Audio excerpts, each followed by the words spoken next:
ነፂ መለሳችሁ ለኛ ባታመጡት ክፋት ባይኖረንም ስለተመረጡት ለዚህ ምስኪን ሰው ግን ፕሮግራሙን እሳቴን እርግፍ አድርጌ አንቺን ለመርሳት ያቻልኩኝ እሳቴን ወሬ አይደበቅ አንቺን ጨክነሽ አረሳሽኝ ፍቅሬን ፈሽኝ። አቤል ሙሉጌታ ሰረቀ። ሰበር ዜና ልነግራችሁ ነው። ከዘፈን ወደ ዘፈን ሙቪ ያደረገው አቤል ሙሉጌታ የአርቲስት ቴዲ አፍሮን ዜማ ሰረቀ። ሁለቱንም እናዳምጣቸው። አሁንም አረፈደም አንዱዓለም ኢቢኤስ ይግባልን በማለት ይሄንን ፎቶ በማህበራዊ ሚዲያ ላይ ብዙዎች እያጋሩ ይገኛሉ። ታዲያ አንዱዓለም እውነት የነጻነት ወርቅነህን ቦታ መተካት ይችላል? ብዙዎች እንደሚፈልጉትስ እሱም መተካት ይቻላል የሚለውን እስቲ ሐሳባችሁን ኮሜንት ላይ አስፍሩልኝ። ታዲያ ከትላንትና ጀምሮ እስከ ዛሬ ድረስ ማለት ነው የአንዱዓለም ጉዳይ በማህበራዊ ሚዲያ ላይ በሰፊው መነጋገሪያ ሆኗል። አርቲስት ቴዲ አፍሮ ዜማውን ተሰረቀ። በዳግማዊ ትንሣኤ ይወጣል ተብሎ የታሰበው አልበም ምን ገጠመው? ተወዳጁን አርቲስት ነጻነት ወርቅነህን ሊተካ የሚችለው ማን ነው? የብዙዎች ጥያቄ ነበር። አሁን ላይ ግን እሱ ሊተካ የሚችል አንድ ግለሰብ ተገኝቷል። ሳሚዳንም እንግዲህ ሃይማኖታቸውን ለቀየሩ ድምፃውያን ሀሳቡን እየገለጸ ይገኛል። ሰላም እንዴት ናችሁ? የተወደዳችሁና የተከበራችሁ የዚህ ቻናል ቤተሰቦች፣ ዛሬም እንግዲህ ወቅታዊና አዳዲስ መረጃ ባላችሁ ቪዲዮዎች ተመልሻለሁ።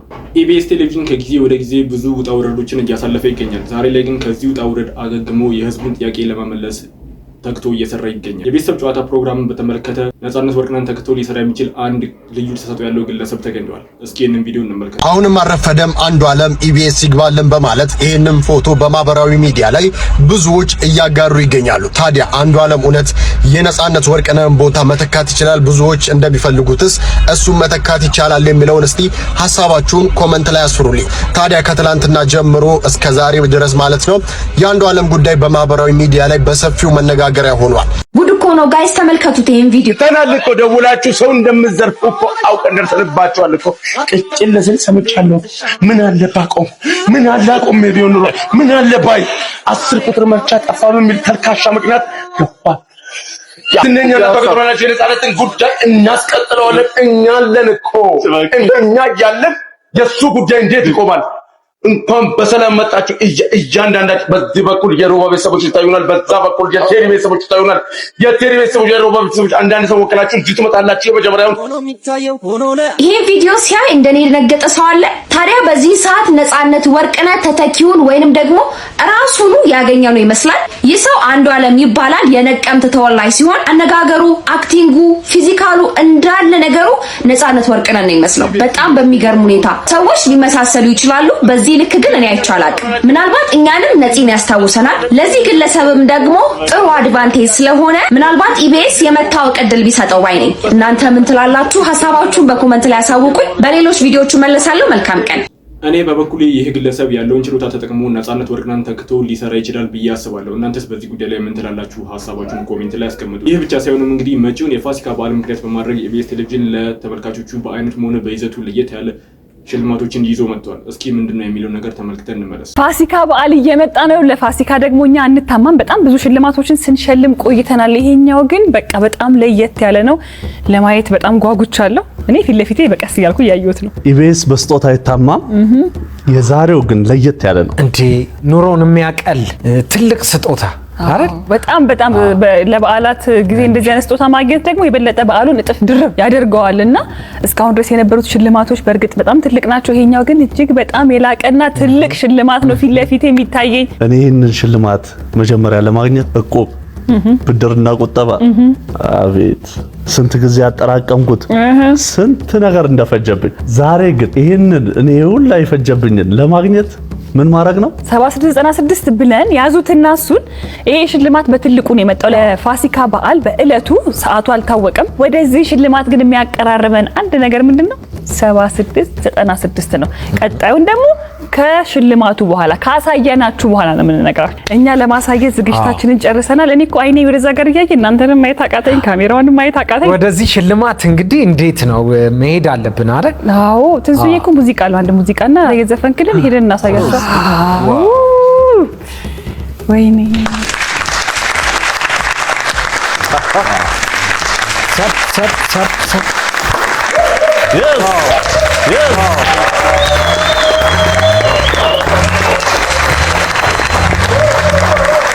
ነበር የትም ያልተነዳ 00 ሱዙኪ መኪና ነው ሽልማቱ።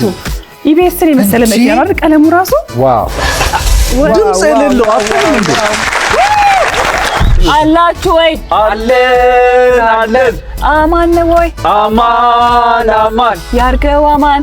አሜን ለማን ነው? ለደረሰው ሰው። ይሄን መኪና ለማግኘት ምን ነበር የሚያስፈልገው አላችሁኝ? እንድትነግሩኝ ከእናንተ እየጠበቅኩ ነበር። 76 96 ላይ ኤም ከዛስ መኪና 76 96 ኤም ብላችሁ መኪና። ሌላ በኩል ደግሞ ተወዳጁ ድምጻዊ ቴዲ አፍሮ በቅርቡ የሚለቀውን አዲስ አልበም አስመልክቶ ዜማው ተሰርቆበታል የሚል አዲስ መረጃ ወጥቶ ነበር። እስኪ በመጀመሪያም እንግዲህ የተወዳጁ ድምጻዊ ቴዲ አፍሮ አልበም መቼ እንደሚለቀቅ እንመልከት። በመቀጠልም እንግዲህ ዜማው እንዴትና በምንስ መንገድ እንደተሰረቀ እንመለከታለን። አልበሙን መቼ እንጠብቅ? አልበሙን በቅርብ ጓጓን። መቼ ቀን ይቆረጥልን? ለዳግማ ትንሣኤ መሰለኝ ይመስላል። አንቺ ካንቺ በላይ ማን ያውቃል? አይ እኔ አሁን እዚህ ጋር ጠያቂ ነኝ። አንተ ባለሙያ ነህ፣ ከሱ ጋር አብረህ ስራ የሰራ እንደዛ ለዳግማ ትንሣኤ ነው ከእግዚአብሔር ጋር እውነት ነው። ምንድነው የአልበሙ መጠሪያ? ኢትዮሪካ ምን ማለት ነው? ኢትዮጵያና አፍሪካ። ናይስ። እኔ አይደለም የጻፍኩት። ግን ትርጉሙ ስለምታውቀው የነገርከን ነው። እንደዛ ነው ያለው። እንዴት ነው የአልበሙ መጠሪያ የመጣለት? መቼ ነው እንደላንተስ እንደ ሙዚቃ? እኔ የአልበሙ መጠሪያ ቅርብ ቀን ነው ያወቅኩት። ዘፈኑ እንዳለ አውቃለሁ እና የሆነ ቀን ነው አንተ ያቀናቀርከው? እኔ አይደለም ማሩ ነው የሰራው። ኦኬ።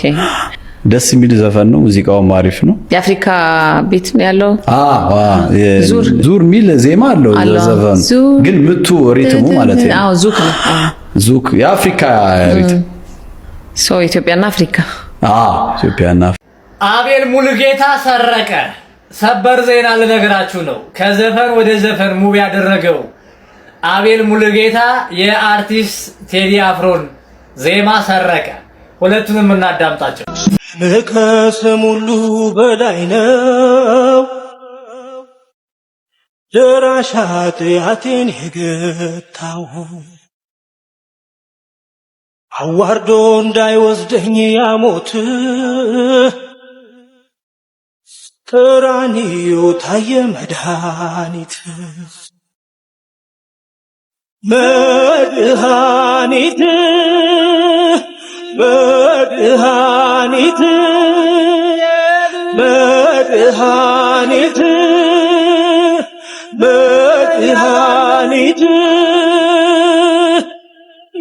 ቀጣይ ደግሞ የአርቲስት ቴዲ አፍሮን ዜማ እንስማ።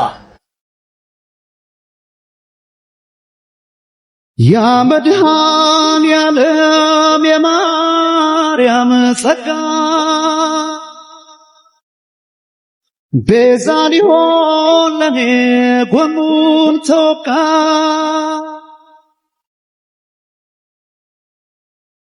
እዝራ በመሰንቆ ዳዊት በበገና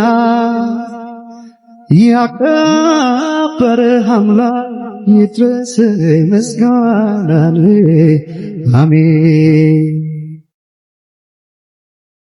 ሌብነት ግን የእናት ድርጅታችሁ መርህ ነው እንዴ? የእናንተ ድርጅት ግን ያለ ስርቆት ያለ ቅሰጣ ማደግ መበልጸግ አይችልም እንዴ? ድምጻዊ አቤል ሙሉጌታም እንግዲህ ከዚህ በፊት ስለ ቴዲ አፍሮ በተናገረው ንግግር ብዙዎች እየተቹት ነበረ። ዛሬ ላይ ደግሞ በዚህ ጉዳይ ብቻ ሳይሆን ሃይማኖትን ስለቀየረ እንግዲህ የተለያዩ ታዋቂ ሰዎችን ጨምሮ ሀሳባቸውን እየሰጡበት እንዲሁም ደግሞ ትችታቸውን እያቀረቡ ይገኛሉ። ከነዚህ መካከል በዋነኝነት የሚጠቀሰው እንግዲህ ድምጻዊ ሳሚዳ ነውና እስኪ የሚለው ነገር ተመልክተን እንመለስ። ወይ የታገለው ነገር አልሳካ ሲለው እዛ ደግሞ ሄዶ ኦኬ እዚህ ዘፋኝ የነበረው እዛ ምንድነው የሚሆነው? ብዙ ጊዜ ዘማሪ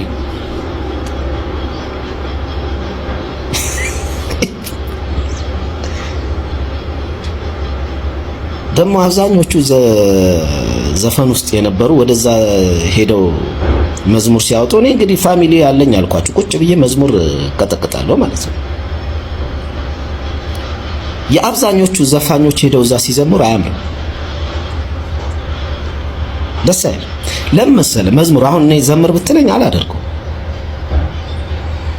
መዝሙር ዘማሪዎቹ ራሳቸው ጸጋ ያ የመዝሙር የመዘመር ጸጋቸው ያስታውቃል። ዘፋኝ ስለሆንክ ሄደህ ብቻ መዘመራችን እንዳይመስል። እኔ ብዙ ጊዜ ሞክሬያለሁ፣ በጣም የሚሰቀጥጥ በቃ ውሸት ነው ያስታውቃል እንትኑ ምናምን መንፈሳዊነቱ ምናምን ያ የራሱ አለ። እኔ አሁን ስዘፍን ደግሞ የራስ የሚጋባብኝ የሆነ በቃ ደስ የሚል ልክክ ሲለኝ ይታወቀኛል። መዘባረቅ አያስፈልግም ለማስመሰል እዛ ጋር ምናምን ለሰው ምናምን ምን ይሰራል?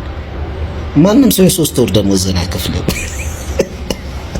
እንዲሁም ደግሞ ስለ ተወዳጁ አርቲስት ቴዲ አፍሮ አዲስ ከሚለቀቀው አልበም ጋር በተያያዘ ስለ ቴዲ አፍሮ ከስራ ባልደረቦቹ የተሰጠ መግለጫ አለ። እሱን ቪዲዮ ተመልክተን ቴዲ አዲሱ አልበሙ ላይ በመስራት ላይ ያለ ነው። ቴዲ ሁልጊዜ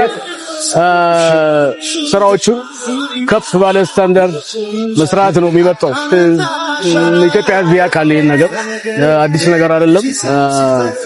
ስለ ኢትዮጵያ ታላቅነት፣ ስለ ሕዝባችን ታላቅነት፣ ስለ ሀገራችን ክብር፣ ስለ አንድነት፣ ስለ ሰላም፣ ስለ ፍቅር ሲሰራ ነው የኖረው እድሜ ልኩን ከልጅነቱ ጀምሮ። ቴዲ አዲሱ አልበሙ ላይ በደንብ አድርጎ አስቀምጦታል። በሀገራችን ተስፋ አንቆርጥ፣ እድሜ ልክ ለሷ ክብር እንሞታለን፣ ለሷ ክብር እንዘምራለን። ቴዲን ጨበጥኩትና ቴዎድሮስ ካሳሁን ግርማሞ አባት እኔ የተማርኩበት ትምህርት ቤት ነው የተማረው። አንድ 3 ዓመት ይበልጠኛል እና ግርማሞ ማለት በሶድኛ በጉራግኛ ገራገር ማለት ነው ብሎ አባትን የነገረኝ። ላውድ ስፒከር ማያዝ ያምርበታል፣ መናገር ይችላል፣ ገጣሚ ነበረ። አንተን እዚህ መድረስን ሳይ በሞቱ ይሰማኛል። እና ቴዲ የፍቅር ምሳሌ የምትል ግጥም ጽፌያለሁ። ለቴዲ ነው ብዬ አስቀምጬዋለሁ። ትዘፍናለህ? እሰጥሃለሁ። አትዘፍንም? ሌላ አስተላልፈዋለሁ። ግን አንተ እንድዘፍነው የምፈልገው እዘፍነዋለሁ ተባባልን። ፎቶ አብረን ተነሳን። ሞባይሌን እዚህ ሀገር ተሰረኩኝ። አሁን ፕሩፍ የለኝም፣ ሌላ ሁሉ ፕሩፍ አለኝ። እና ቴዲ ይሄንን ይሰማል። ቴዲ ስትሰማ ይሄንን ታያለህ። ስታይ ቁጥሬን ታገኘዋለህ። ደውለልኝ፣ ሞር እንጫወታለን። እና እንደ አባትህ ጎበዝ ነህ። ያልዘሩት አይበቅልም። እና እሱ ወደ ዘፈን አይደለም ወደ ንግግር ወደ ማስተዋወቅ ስራ ነው ያደላ። አንተ ደግሞ በችሎታ አንቱ ተብለሃል። ለእድሜ ትንሽ ነህ፣ ግን ለችሎታ ግንባር ቀደም ነህ ብዬ እከራከርልሃለሁ። በተለይ በዚያ በምዕራቡ ዓለም ስትኖሩ እንደ ወኪል ኢትዮጵያዊነት አንድነትን የምታደንቁት ሁሉ እሱን ነው የምታዩት እና ይደነቃል። እውነት ነው። አድዋ ሲሄድ ምኒልክ ኑካለ ወደ አድዋ ሲሄድ ምኒልክ ኑካለ ወደ አድዋ ሲሄድ ምኒልክ ኑካለ አይቀርም በማርያም ስለማለ አይቀርም በማርያም ስለማለ። ስለ ቴዲ አፍሮ በባልደረቦቹ አንደበት የተሰጠው መግለጫ እንግዲህ ይህን ይመስላል። ቴዲ አፍሮ እንግዲህ እንደ ከዚህ በፊቱ እጅግ በጣም ደስ የሚልና ለህዝብ ተወዳጅ የሆነ ስራዎችን ይዞ እንደሚመጣ እርግጠኛ ነኝ። 4 ዓመት ነው የፈጀብን አልበሙ። 4 ዓመት ከኔ እና እያንዳንዱ ምን ሰራው ቀን በቀን ይወስዳል። ሙዚቃዎቹ የዕለቱ ይሰማዋል ማለት ነው። ዛሬ ምን ሰራውን ኤክስፖርት አድርጎ ይወስዳል። ነገ ምን እና እንዳለ ሙዚቃው ፋይሎቹ አሉት። እኛንም ያሰማናል። እና መጨረሻ ላይ ይሄ ነው ይላል። እቺኛው አሪፍ ነች፣ ይሄንን እናስተካክለው ብሎ በቃ ሌላው ነገር ደግሞ ከሱ ጋር መስራት ቀላልም ነው። ቀላል ነው ማለት አንዴ ጥሩ መንገድ ይኖር እንጂ ይጨርሷል። አይንጠለጠልም። አይ ራሱ ብዙ ሐሳብ ያመጣል። ጎበዝ ነው። አሁን ሚክሲንጉንም የሰራህ ነው ለሁለት ነው። እሱ አይወድም እንደዚህ ሲባል አይወድም። ግን አቀናባሪውም እሱ ነው በለኛ ከግማሹ በኩል ነው የሰራው። ክሬዲት ሰጠ። ይሄ ደግሞ ትልቅ ልብ ይፈልጋል እኮ ክሬዲት ራሱ ማካፈል ማየት መቻል ደግሞ። አይ እንዴ እሱ ነው ራሱ። ናይስ ኢንትረስቲንግ። ቤኪ ረጅም ዓመት ወስዳችኋል ይህን ስራ ለመስራት። ብዙ ጣውረዶች ሊኖሩ ይችላሉ፣ ብዙ አድካሚ ነገሮች ሊኖሩ ይችላሉ። አት ዘ ሴም ታይም ደግሞ የማይረሱ ትውስታዎች ደግሞ ይፈጠራሉና እንደው በዚህ ወቅት ያጋጠመ ማትረሳው ትውስታ አለ ወይ? ካለስ ምንድነው? የአንድ ሙዚቃ የሰራ ነው ብቻ በኔክስት ዴይ ወደ ስቱዲዮ የመጣው ራይድ ውስጥ ከፈትኩት የሱን ሙዚቃ። እሺ እና በብሉቱዝ አገናኝቼ ልጁ በቃ በጣም ደስ ይላል አለኝ ዘፈኑ። ተመቸ? ኦኬ እንዴት ነው? ደስ በጣም አሪፍ። ማን ነው አለኝ። አልነገርኩትም። እሺ በቃ እየደጋገመ ይሰማ ምናምን የቴዲ ድምጽ ይመስላል አይደል ምናምን አለኝ። አይ ቴዲ ነው ስለው በቃ አላመነም። መብራቱ ጋር ሲቲት አርቆ ያቆም አንተ ነው የሰራለት ምናምን አለ። አዎ ስለው እንደዚህ በአካል ተገናኝታችሁ አለኝ። ያልወጣ ሙዚቃ ሰማ። አዎ ምናምን ስለው ሊያምነኝ አልቻለም። እኔ ደግሞ የዛኔ ቁምጣም አድርጌ በስሊፐር ነኝ ወደ ዝም ብዬ ወደ ስቱዲዮ እየሄድኩ በቃ ሊዋጥለት አልቻለም። የነ አርቲስት ሰራዊት ፍቅሬን የፍርድ ቤት ውሎ ለመከታተል የሄዱ አርቲስቶች ተቃውሞ ገጠማቸው። ሌባ የሌባ ተባባሪ ተብለዋል። ዝርዝሩን በአጭሩ አቀርባለሁ። በቀደመው ዜና ላይ እንደነገርናችሁ ሰራዊት ፍቅሬ ዛሬ ፍርድ ቤት ቀርበው እንደነበረ ይታወቃል። የፍርድ ቤቱ ውሎ በተመለከተ በዛኛው ዜና ተመልክቱ። አሁን ግን የምነግራችሁ በፍርድ ቤት ውስጥ የተከሰተው ነገር ነው። የችሎቱ ካለቀ በኋላ የተለያዩ አርቲስቶች ድጋፋቸውን ለአርቲስቶቹ ለማሳየት መጥተው ነበር። ከነዚህ መካከል እነ ሸዊት ከበደ ይገኝበታል። እነዚህ አርቲስቶች ከችሎት ሲወጡ በዛ የነበረው በፊንቴክ የተበደለው ህዝብ ኤ4 ሳይዝ መፈክሮችን ይዞ እነዚህን አርቲስቶች እናንተ ሌቦች፣ የሌባ ተባባሪዎች፣ ገንዘባችንን ተበልተን ከኛ ጋር መቆም ይገባችሁ ነበር በሚል የተለያዩ ተቃውሞዎችን አሰምተውባቸዋል። አርቲስቶቹን በከፍተኛ ስጋት ከአካባቢው ለቀው መሄዳቸውን ሰምተናል።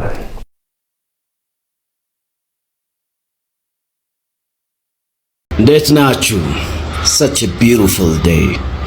እሺ አሁን ከምጠቅሳቸው ውስጥ በቀን ውስጥ ወይ በወር በሳምንት whatever ስንት ታደርጓቸዋላችሁ ወይ አድርጋችኋቸው ታውቃላችሁ ወይ የሚለውን ነው። ከ1 እስከ 16 ናቸው። በጣም ወሳኞቹ ደግሞ ከ1 እስከ 15 ያሉት ናቸው።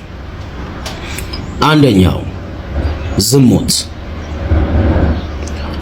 ሁለተኛው እርኩሰት፣ ሶስተኛው መዳራት፣ አራተኛው ጣዖት ማምለክ። በዚህ ዘመን አይ ቲንክ ቲክቶክ ምንም ሊሆን ይችላል። ጥንት ትልልቅ አለት ብርሃን እየተሰራ ነበር። አሁን ፌስቡክም ሊሆን ይችላል። የዚህኛው ዘመን ጣዖት ባልዛረው ነው። 5 ሟርት ማሟረት፣ 6 ጥል፣ 7 ክርክር። የትኛው አይነት አይልም፣ በደፈናው ነው ክርክር የሚለው። ስለዚህ ማንኛውም ክርክር የፖለቲካ ሆነ የእንትን ሆነ የምን እንዳለ ስለ ኳስ ክርክር። 8 ቅንዓት። የዚህኛው ጤናማ ቅንዓት እንትን ቅንዓት አይልም፣ ቅንዓት ነው የሚለው። ስለዚህ የኔ ቅንዓት ጤናማ ነው የእንትን ነው የምትሉት አርጋችኋል ማለት ነው። ስለዚህ እሱንም ከተቱት ማለት ነው። 9 ቁጣ፣ ቁጣ።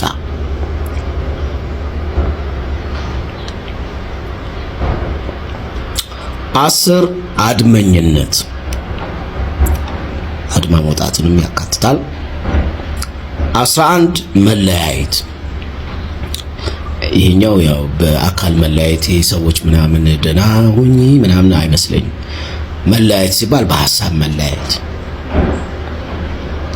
12 መናፍቅነት።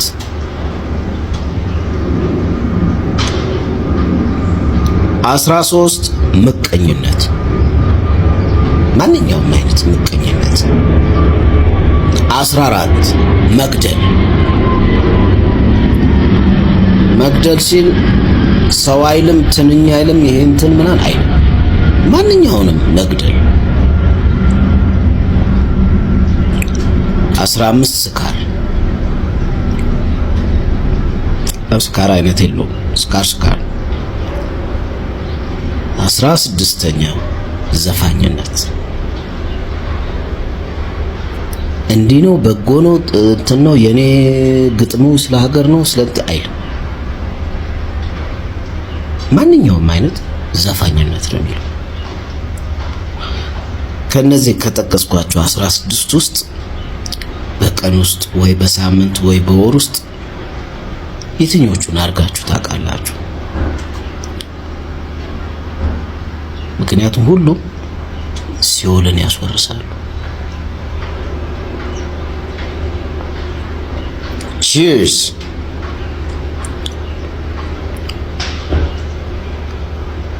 እና ዘፋኝ ስታዩ ይሄማ ሲኦልን ይወርሳል ምናምን እያላችሁ አትዘባን ነው ማለት ነው። 16ኛ ላይ ነው እሱ የተጠቀሰው። ከ1 እስከ 15 ውስጥ አትሊስት ትቀናለህ ወይ ትቆጣለህ ወይ ትመቀኛለህ ወይ ትሰክራለህ ወይ የሆነ ትንኝ ወይ ምናምን ትገላለህ ወይ ዳውት ቀለል ያሉት አሁን ትከራከራለህ። ለምሳሌ ገቢና አንተ ቺርስ ሳትፈሩ እኔ እንደዚህ አድርጌያለሁ ብላችሁ መጻፍ ትችላላችሁ። ዋላ ድምፃዊ አቤል ሙሉጌታ ሙዚቃ ላይ ወረደበት አይገልጸውም፣ ወረደበት። ድምፃዊው ሙዚቃ ካሁን በኋላ አቁሜያለሁ ብሏል። በዘፋኝነቱ ህይወት ላይ ግን ከባድ የሆነ ትችት ሰንዝሯል። መረጃውን በአጭሩ አቀርብላችኋለሁ። ድምፃዊ አቤል ሙሉጌታ ከዓለማዊ የሙዚቃ ማለትም የዘፈን ዓለም ሙሉ በሙሉ መውጣቱንና ወደ ክርስትና እምነቱ ወይም ወንጌል መመለሱን በይፋ አስታውቀዋል። ድምፃዊው መጋቢት 21 ቀን 2018 ዓ.ም በማህበራዊ ገጹ ባሰፈረው ሰፊና ስሜታዊ መልእክት ውሳኔውን ከማሳወቅ ባለፈ እስካሁን ሲንቀሳቀስበት የነበረውን የሙዚቃ ኢንዱስትሪ በከፍተኛ ሁኔታ አብጠልጥሎታል።